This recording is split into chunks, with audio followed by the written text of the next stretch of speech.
This is Fifth, and you're watching the XJW Fifth YouTube channel.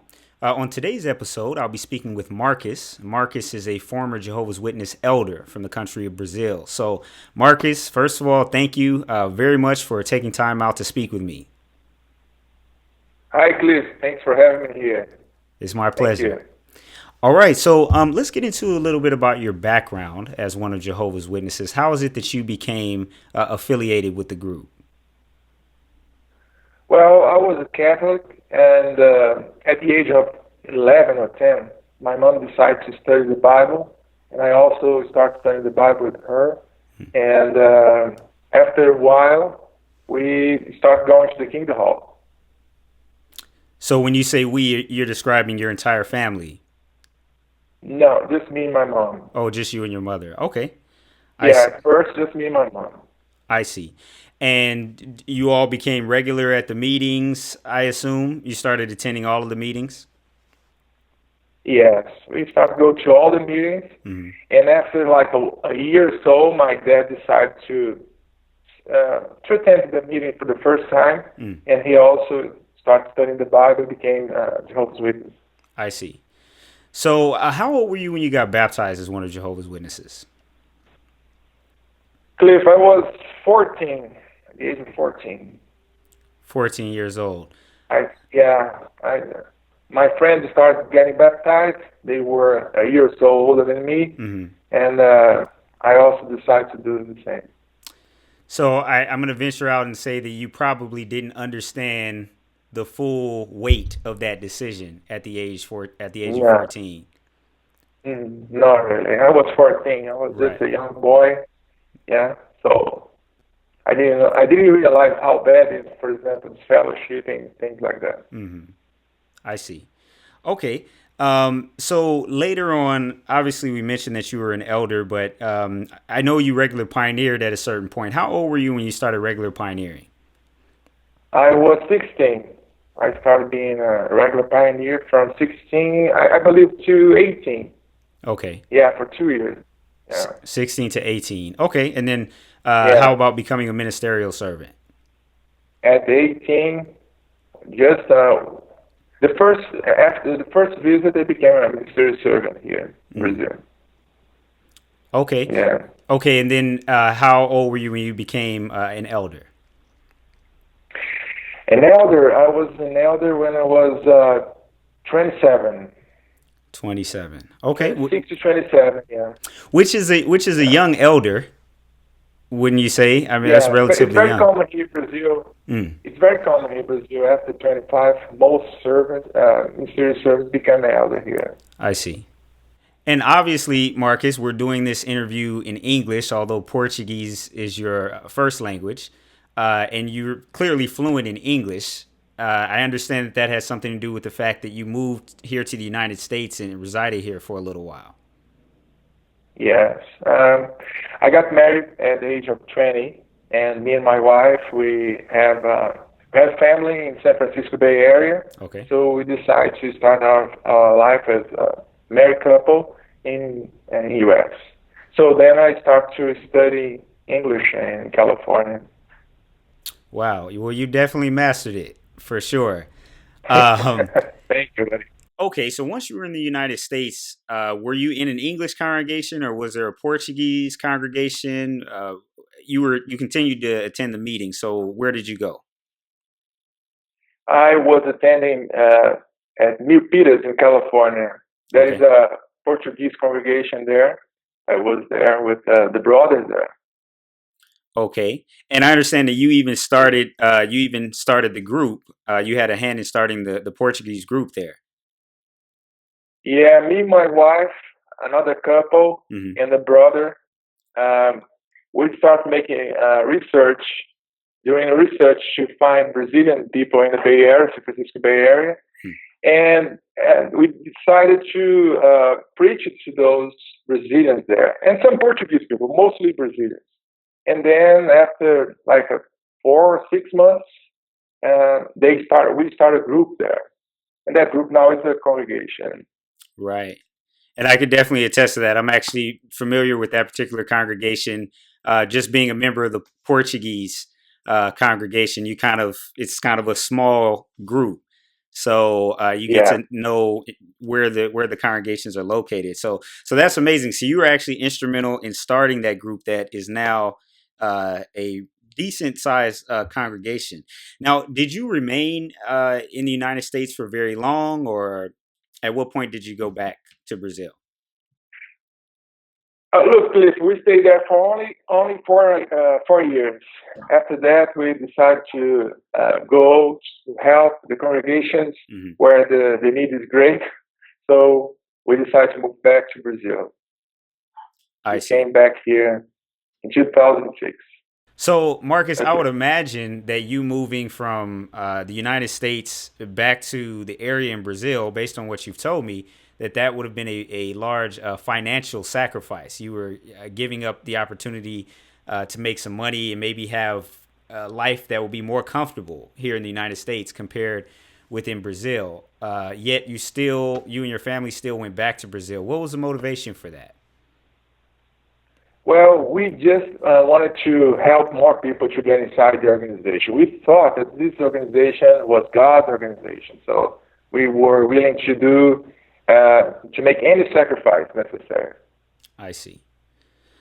Okay, and once you got to Brazil, I understand you guys got very involved with the witness activity here, even building a kingdom hall. Can you tell me a little bit about that?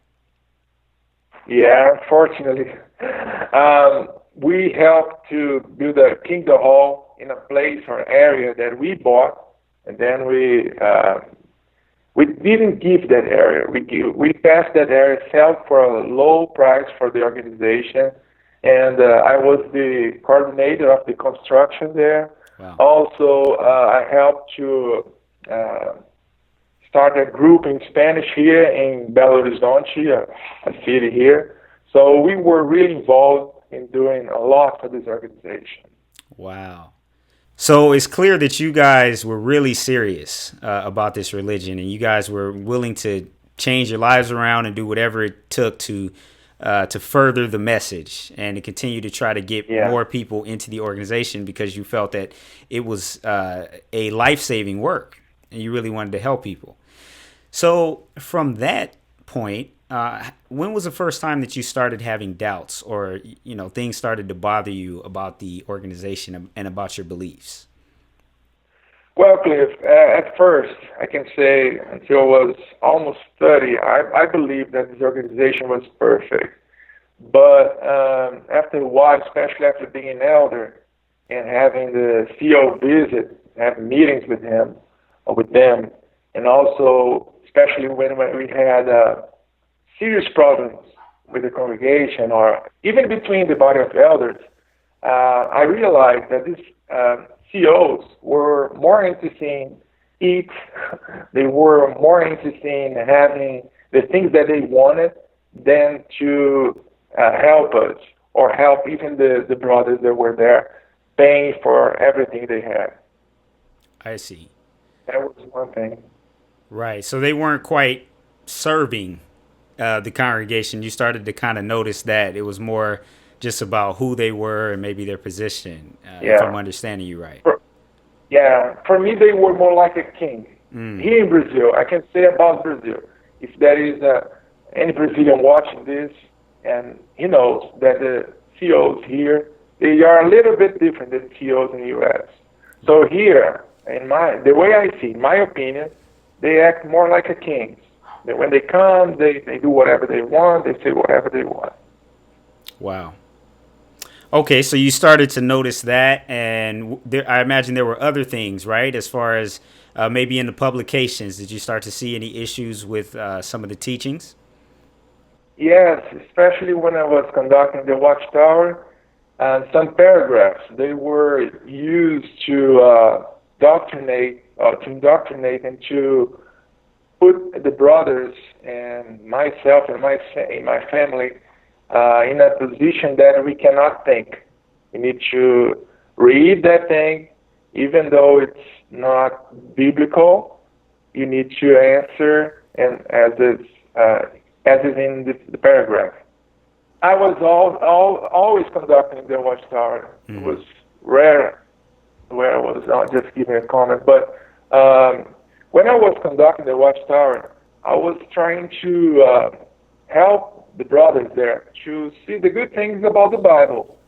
I was always trying to do that, but sometimes it wasn't easy. Yeah, I can only imagine. So, speaking about the Bible, I understand that at a certain point, you began to just do your own study of the Bible without taking into account the publications. Is that right? I love to read the Bible, Cliff. Me and my wife. We spend hours and hours reading the Bible, especially at night, because we live in a small city here. So at first, I was reading with the Watchtower and the books, but then I started reading books like Matthew's, Ezekiel, books like that, without the Watchtower. And when I was doing that, I started to just read. I was just reading and thinking, meditating about the things I was reading without the publications. I see. And what ended up happening after you doing that? Well, Cliff, I start to wake up.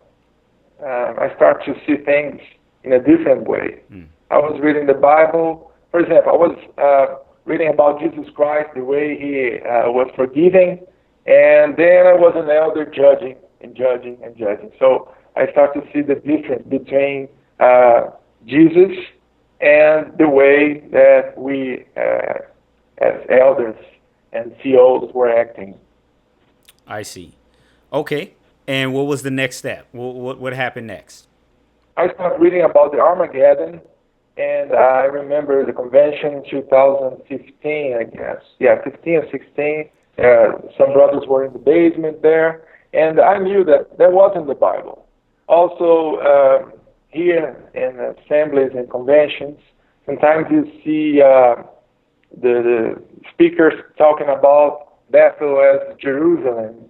You even using Matthew 24 as when the brothers would be surrounded as we were part of Jerusalem or something like that. So when I started reading the Bible and I saw that that wasn't the Bible, things got really ugly with me. So my eyes were wide open and I was really confused because the religion that I spent my whole life was now something different from me. It was something not that I wasn't trusting at all.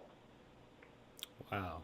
So that must have been a huge change for you to go from Yeah, true I spent believer. me and my wife, Cliff. We spent I can say days. We having just a few hours to live because we were reading and reading, and we saw some difference here and there. We were, what's going on? Are we crazy? Because look, my wife, she entered this religion when she was 6. When I was 10 or 11. So this religion was everything for us. We really believed in it. We really were Jehovah's Witnesses trying to save people and save ourselves and family. I see. So, since this has been something you and your wife have been involved with for your whole lives, I'm sure you didn't want to just let your beliefs go that easily. So, did you do anything to try to search for answers or try to get better explanations on some of these things? Look, Cliff, I call U.S., I call the governing body office, and they say I could send a letter. I sent 4 personal letters for 4 governing body members asking something really only about the Bible. I showed them 2 verses, and I wanted to see if they could help me to understand those 2 verses. And they never answered that question. I called again, and this time another brother answered and said, "Oh, I didn't realize you were in Brazil. So if you're calling for Brazil, you cannot send a letter, even though you're elder. You need to send a letter to your branch in Brazil." So they transferred. They transferred me to that call to Brazil, and the translator talked to someone here in Brazil, and they say I could send a letter to Brazil. So again, I did the letter in Portuguese, sent to the Brazilian branch, and they didn't answer. They just gave me a parts of some paragraphs of a book of 1978. 1978. So nobody answered my question. Nobody answered.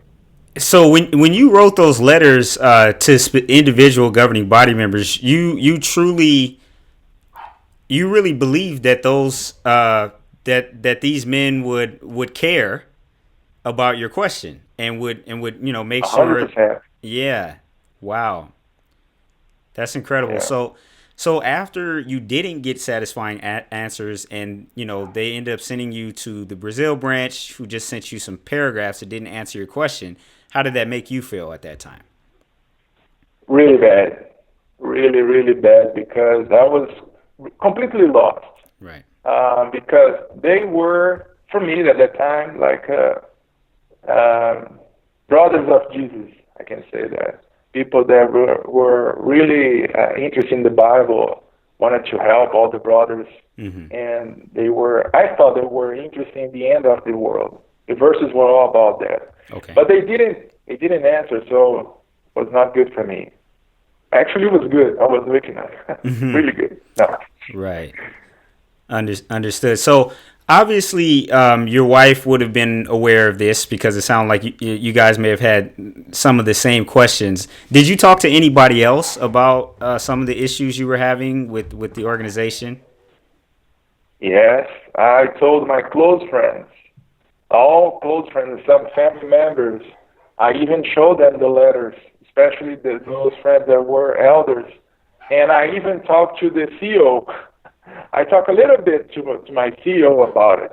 I sent a letter, and he was kind of surprised, but I didn't show him the letter. He was surprised for what reason? Because he doesn't speak English. Oh. And he was surprised that I did that. I called and I sent a letter to the governing body. I see. It was like not scared. He was like surprised that I did that without talking to him first. I see. Okay, so so you talk to these individuals, or you talk to these different people in your family and some close friends, even the CEO. What happened next? After that, we had a convention coming up, and even though we were waking up, we thought that our son needed to be baptized, and we talked to him about it, and he decided to baptize at the age of 11. So why did you believe that your son needed to be baptized if you weren't 100% sure about the organization? That's a good question, Al. Good question, because I thought that he needed to be baptized somehow. I was looking for his salvation or something. I'm not sure what was going on inside my mind. I wasn't completely awake. For me, I think at that time, the problem wasn't the organization, but the brothers. I think I was more thinking the problems were all involved with the brothers and not the organization at that moment. I see. But I'm not sure, yeah. I can understand that. Basically just a state of confusion. You don't know up from down. You're just trying to figure things out. So I can definitely relate to that. Yeah, I was like half sleeping, half awake. I was in the process of waking up. I see. So after your son got baptized, what happened next? That's the bad thing about it. After my son was baptized in the same convention, a brother showed me something. That thing woke me up. He showed me something that helped me and my family to, how can I say, to examine this organization in a critical way. So we started reading and seeing some things that are not supposed to be in God's organization. Understood. So at that point, did you just stop going to the meetings, or What was the next step for you? No, Okay. I was an elder. He was an elder because I knew, I know, we all know what happens when you start asking questions or if you stop going to the meetings or if as an elder you give up everything. So what I did was I talked to my family and we make a plan. We decided to help our family especially. Uh, before I decided to leave, I wanted to talk to them as an elder because Jehovah's Witnesses they care too much about privilege. They care about the status you have. So I used this status to help my mother-in-law to get out of this organization, my father, my brother, my mother, and some friends. So Wow. even though it was really hard for me and my family to stay inside this organization, we stayed for a while, for 3 months, and I was talking to my close friends about everything I saw and understood. That was what I did. So you're saying that you were able to just get all of these family members and people that you were close to start thinking critically and to actually to wake up from their indoctrination. Yeah, yeah. So now I have me, my wife, my two kids. We're all out. My mother-in-law, she's out. My father, brother, and mother, they're not going to the meetings. Mm, So I have some friends and even Bible studies here in the city that are not going to the meetings anymore. wow. And what was your intention? Why did you make sure you shared this with all of these people? Look, Liz, as an elder, I know that I caused too much damage. I judge too many people. A lot of people were in this fellowship and judicial committee that I was in. So the same way when I was inside, I thought I was helping people to get in. When I realized that this organization is fake and people are dying, and people are suffering inside this organization, for myself and for them, I needed to help them to open their eyes and get out of it. So I was trying to do my best, and I knew that I needed to use the status of elder for a while just to wake some people up. So that's amazing. You could really see your sincerity throughout that whole situation. It seemed like basically just whatever information you had available to you at the time, you would try to do what was right. Whether it's when you believed it was the truth and when you realized that it wasn't, you were constantly trying to help people. That's very admirable. Um, Now, one thing I want to ask you about though, your son, you mentioned that he had gotten baptized, and it seemed like very shortly after that, everything came crashing down as far as your beliefs. So, what happened with your son? Well, he was baptized in July, exactly, I believe in July 16. Of what And year? last year, 2017. 2017, yeah. Wow. So he was baptized in July 16 Hmm. and dissociated himself in 3 months later. He dissociated 3 months later. So in October 16 or 17, he sent a letter to the body of elders, Hmm. and he was dissociated at the age of 11. Wow. That just Yeah, just might be a record. I've never heard of yeah, someone dissociating and themselves that young. yeah, the body of elders that were um, involved in this, in our case, they called me saying, I think your son is too young to be disassociated. And then I talked to them, "Well, but he was allowed to be baptized.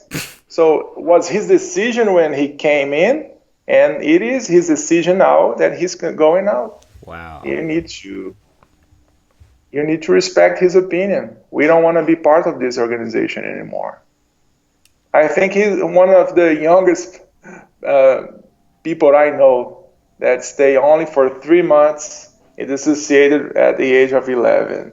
And I know it's hard. I know it's complicated, but I'm really proud of him. I'm really proud of him. He's free. He's completely free now. That's great. I know a lot of us would have loved to have been free by the age of 11. to kind of have that as a distant memory. I can't believe what they said. I was really taken aback. He's too young to disassociate, but he wasn't too Yeah, young to get baptized. yeah. That's fascinating. Wow, that's some very interesting reasoning. Okay, so at that point, you're free, your family's free, and you guys are able to just kind of rebuild your life outside of the organization.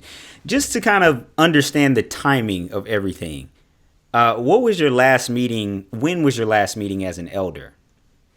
In October 6th, I guess, and I was alone here. I was the only elder in this congregation at that meeting because the other two elders were traveling. Mm. But I needed to go to this meeting because the next day I was traveling to talk to my parents about that we were leaving and this organization behind.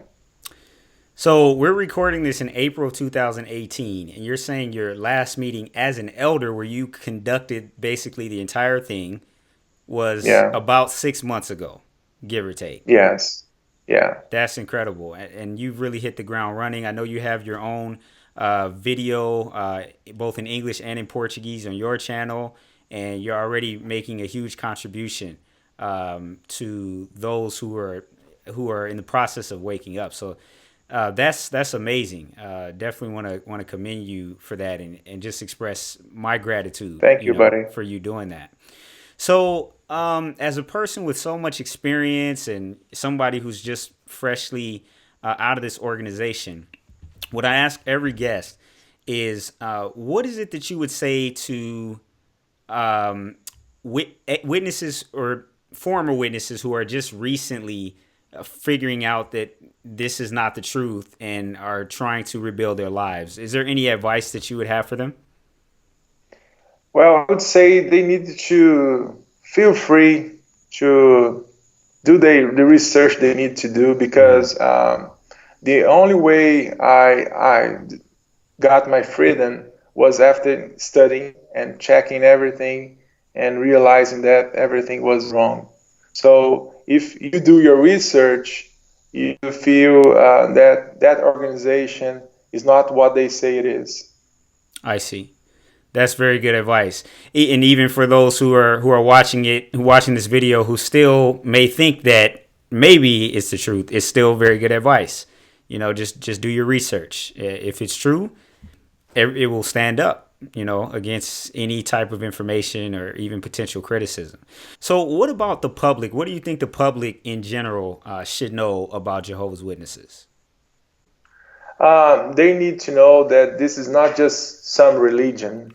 They need to know this really dangerous religions Mm-hmm. that people die because they believe that something is right. That people die because they need to follow the governing body rules. That families got and get separated all the time. Mm-hmm. That depression is inside this organization, and there are a lot of lies. So if you have a family member inside of this religion, you need to help him or her because it's not okay. His life is not fun. Although he's trying to do his best, he doesn't know who he's helping, and he doesn't. He can't find a way out if he's not critical thinking. Understood. So that's Critically thinking. Yeah. Yeah, that's very important for people to know. So, obviously, your first language is Portuguese, and you're from Brazil. So, I wanted to ask you if you could give perhaps a message for those listening in whose first language is Portuguese. Então, eu sei que o seu primeiro idioma é o português, né? Então, Sim, gostaria de saber se você gostaria de deixar uma mensagem para essas pessoas que falam português. com certeza. Olha, eu gostaria de dizer para você que está assistindo esse vídeo que você tem o direito de pesquisar, sim. Pesquise. Esta religião ela é perigosa. Pessoas suicidam por causa das crenças que estão nela. Famílias são separadas. Muitas pessoas vivem infelizes dentro dela só para seguir as doutrinas de homens. Então, se você está despertando agora, se você está pesquisando, continue sua pesquisa, não pare, Se você tem membros da família que estão nessa religião, tenha paciência com eles, mas continue ajudando, porque a vida dessas pessoas, a vida em si dessas pessoas está em jogo. Não é divertido, não é prazeroso, não é comum, não é normal ser testemunha de Jeová.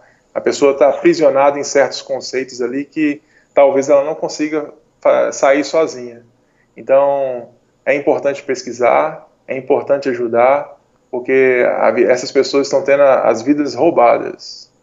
Muito obrigado. Thank you very much, Marcus, for your time, for being willing to share your experience, very personal details. But we know that these types of stories help people to be able to wake up and finally start to make their own decisions. So, thank you again for your time.